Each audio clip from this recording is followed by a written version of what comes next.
Our railways are imperfect, but a lot of misguided people on the left attack them for the wrong reasons. They also have the wrong solutions. Railways get criticized on two main points: expensive tickets and constant delays. People on the left say that tickets are expensive because train companies are greedy and care more about profit than service. So instead of competition, socialists want to introduce a monopoly owned and controlled by the government. Let's have a look at some facts. Our railways are already nationalised, they're only partly privatised.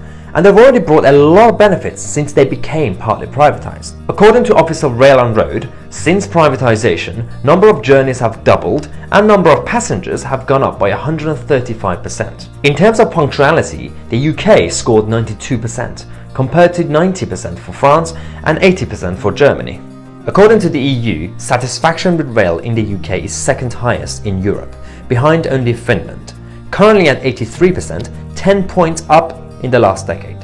Now let's look at train prices and delays. Here we compare prices to other similar routes in European countries. If you book a month in advance, it's cheaper in the UK. If you book a day in advance, it's still cheaper in the UK. It's only when you book on the same day that it's more expensive in the UK. But who does that? How often? It's not really common for regular commuters. Now onto train delays.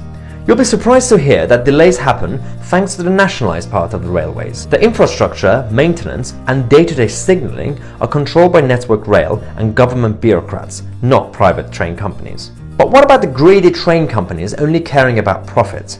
Of each £1 revenue made from ticket prices, 22 pence goes into maintaining tracks and trains and 26 pence goes into investment in the railways, both of which are part of the nationalised section. 25 pence goes on staff and just 3% goes to the train company in profits. To put it into figures, train companies make a total profit of £343 million out of the revenue of £12.4 billion. Fully nationalised railways make people unemployed and poor. Before the 1950s and nationalisation, they employed 606,000 staff. By the 1970s, staff numbers had more than halved to 244,000 and 2/3 of stations being closed. Solution: privatise the railways. Give power to the people, not government bureaucrats. Say no to monopoly advocated by socialists and say yes to competition and expansion of franchises. And finally, get the government out of the whole industry.